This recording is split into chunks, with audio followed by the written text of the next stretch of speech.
All right, thanks guys, it was really great. With us now are Lou and Mike. Welcome to the show, how are you? Thank you, great. Thank you.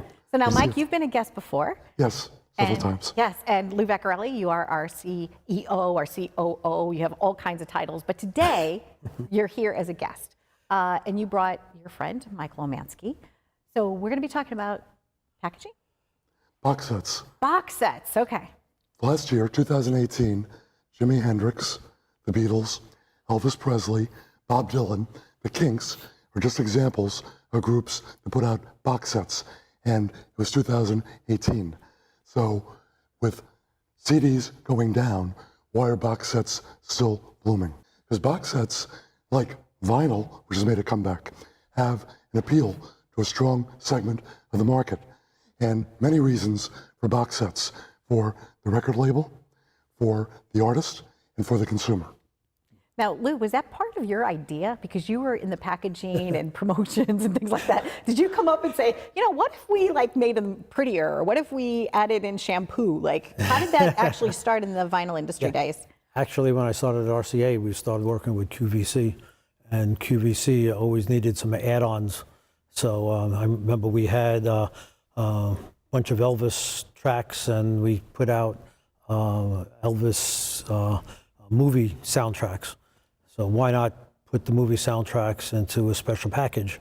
And we'll show that package later on, but what we did was we took a 70mm movie reel and put the CDs right in the movie reel, along with a special pin, value added. They were always looking value added, plus a booklet, plus other things. And the challenge was to inventory it enough, because if it was selling, we needed to recover from higher sales. I remember taking a trip. I think you came with us, or I went with one of the salespeople down to QVC in Philadelphia, and they wanted to make sure that we were actually the real deal, that what we said. And I guess they liked that face-to-face look. So it wasn't just a voice on a telephone saying, "Oh yeah, we could deliver it." You know? I actually appeared on QVC over 50 times. Yeah. Really? That was the time for Elvis. Okay. And I co-hosted one-hour shows on a regular basis once they saw the action we could get out of the box sets that we sold at the time. Now, interesting about Elvis and his family and his dynasty, Michael, is that you're one of the only people that they actually trust and allowed in. So can we share a little bit, a little bit about that? Because that's a very special experience for you, because they kind of vetted you and they trusted you. Well, Graceland was a regular stop for me when I was handling the Elvis materials. And we also tried to improve the relationships between the record company and the estate. And actually came to a terrific deal where we would share in the success of TV commercials, which had not been done for 20 years. And first hit, within 6 months, we made $3 million to share between the parties.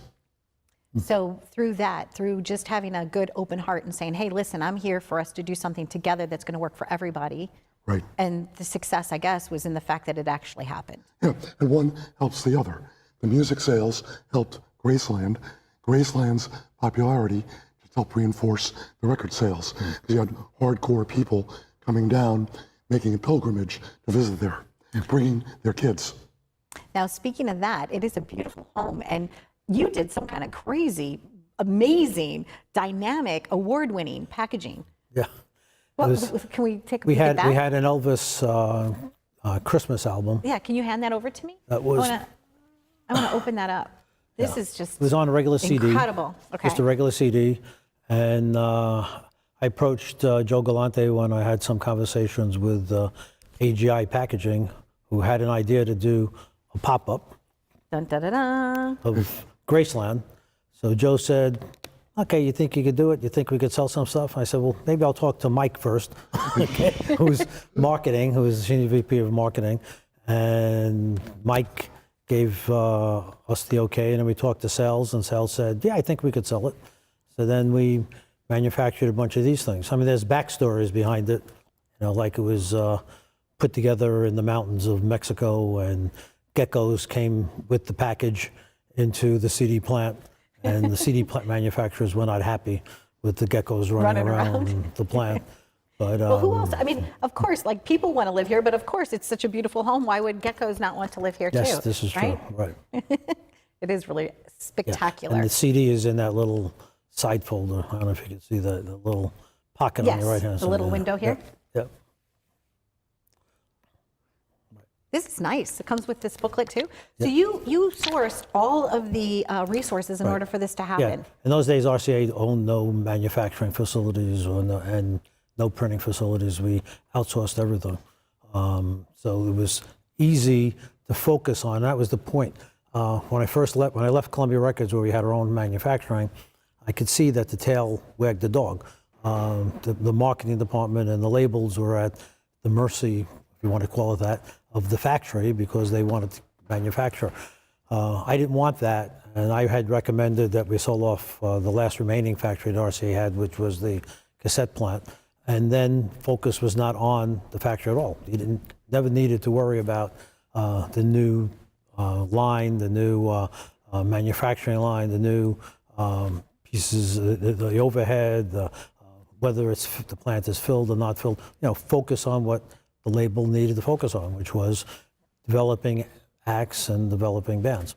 And then also shortening lead times so that we had our salespeople could give us an accurate forecast. When I first got there, we were forecasting 3 months in advance, which is impossible. So by the time I got done with it, it was 10 days.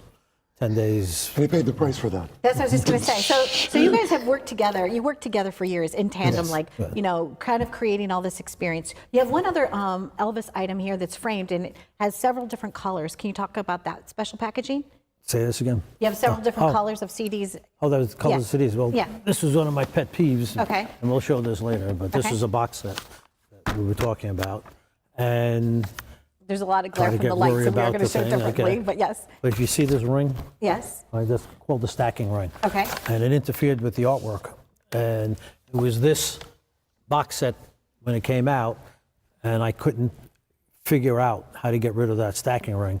And I was more upset about it than the creative department was, because the creative department was more into new business, new act. This was, this was a mainstay, but it was, older work.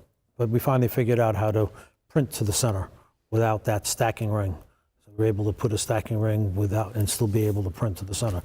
So now it looks. And that's another award-winning thing for you guys. You guys won a lot of awards together, whether it was for the music, for the distribution, for the packaging.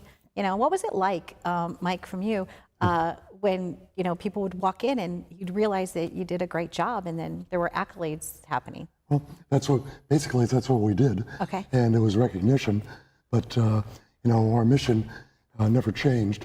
Every day, every week was on to each project as we went, and we just kept wanting to take swings at the bat and hit as many times as we could between the two of us.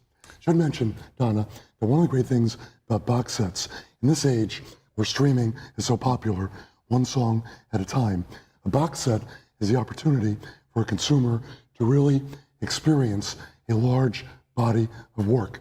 If three of us were in Paris looking at the Mona Lisa, we wouldn't look just at the nose. You look at the entire painting, and it really gives someone an experience they can't get otherwise. It's also a nice gift. You're always looking for something to give to somebody. And I do believe that special music set up in a beautiful way elicits memories, but also creates a new, like you said, engaging, interactive experience for somebody. It's really a true keepsake. So I'm all for the box set. So you said in 2018, there were a lot of groups that were doing it. 2019, I guess we're expecting more. It keeps moving on. And interestingly enough, the major box sets are from artists and groups from the past that still have a following. They have the older people who grew with them, but also younger people who realize the quality of music and accept it. It's kind of like Monopoly. Do you guys ever realize that? There's the traditional Monopoly, and then there's like Monopoly that's Simpsons, Monopoly that's this, Monopoly that's that. So I thank you both for joining us, and I know you're going to be coming on with some other guests again, Lou, and thank you very, very much. Please stay tuned for more and let that music play on, play on, play on. It's the Chris Rubin Band. Take us away.